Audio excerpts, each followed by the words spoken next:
welcome back to another episode of the Whisky Diaries. My name is Mark Lang. We're here at Death and Taxes, and today we're going to be talking about the Glendronach Revival 15-year-old. Now, the distillery itself was created in 1826 by James Allardyce. It was actually the second distillery to get a proper distilling license 3 years after the Excess Ice got released, allowing distilleries in Scotland to get a license. The whiskey, obviously, they started producing whiskey, and in 1920s, the Grant distillery, the Grant of William Grants, took over the distillery. In 1960s, teachers bought it as well, and the distillery unfortunately went into mothball in 1996. In 2002, got rebought by Pernod Ricard. Pernod Ricard then sold it again to the Benriach company, and then finally Brown-Forman took it over from Benriach in around 2016, 2017, so not long ago. Now, Brown-Forman did an excellent job, and they bought Benriach, Glengosso and Glendronach, and since then, in 2015, the Revival, the 15-year-old, actually got discontinued because of lack of stock, and then it just basically in the last 2 years got brought back again. It's an incredible, absolutely incredible whiskey for a 15-year-old, as well as I say many times in other videos of Glendronach. It's an excellent value for money. It definitely gives a run for its money to Macallan as well, and it's half the price. Not half the price, but a lot cheaper. So a bottle of 15-year-old usually goes to about $120, $130. Macallan 15. The sherry cask goes for like 180 or something like that. So slightly more expensive, but the whiskey is like phenomenal itself. Now the whiskey itself, the 15-year-old, is very similar to the 12 in regards to it's been aged in the same two casks. So Pedro Ximénez and Oloroso sherry. Pedro Ximénez is a style of sherry that is really, really sweet, like a dessert type of sherry, similar to port in that regard, but it's a little slightly sweeter as well. It's just really viscous. So it gives a lot of sweet notes to the whiskey itself.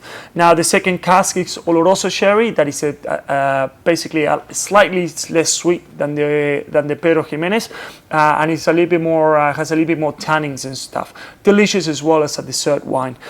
So both whiskeys brings a really well balanced. Both casks gives a lot of balance to the whiskey itself. And sherry, what you expect from a sherry cask is basically dry fruits like Christmas puddings, like spices like cloves and cinnamon, and so on. Now, this one as well, the same as the 12-year-old, has all the tasting notes on the back of the bottle. As I always say in all the videos, tasting a whiskey is completely subjective, and you can find whatever aromas you like. It's a very personal experience. So, but this is I really enjoy it because it's a great guide to tell you what you can expect from the whiskey in itself. So here you got like maraschino cherries, ripe bramble, and dark chocolate, orange bitters, and walnut liqueur. Like it's pretty. Elaborate, but it's basically what you expect from a sherry cask. You get like those spicy notes, like definitely orange sometimes comes out. So now the whiskey is bottled at 46 ABV, which I always say in most of my videos as well. That is a great ABV for a bottle of whiskey. I think anything less you start. For an entry-level whiskey, 40 to 43 is great, but 46 is when you really start showing the whiskey itself and what the distillery can do. So I'm going to try, there it goes, just put a little bit.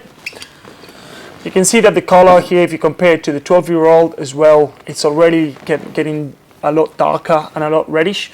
That you get that from the oak, from the sherry cask. Yeah, that's awesome. Has a lot more dark chocolate, like the back of the label, compared to the 12-year-old. The 12-year-old, as we said in the review, has like still spicy, but it's it's not as sweet, not as deep in the nose as the 15. It's actually a big difference, only for just a 3-year difference really.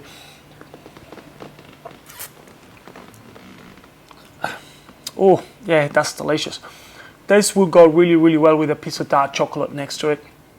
It has a beautiful, lots of like a really sweet meat palate, and then dries up at the end And yeah, you can taste that dark chocolate, you can taste those nutmeg, definitely cinnamon, just spices. It's absolutely delicious. If you can get your hands on it, I will definitely get a bottle, especially for the price. It's a very, very reasonably 15-year-old price, especially for the quality. Anyway guys, thank you very much for listening. We'll see you next time. Slap jabba.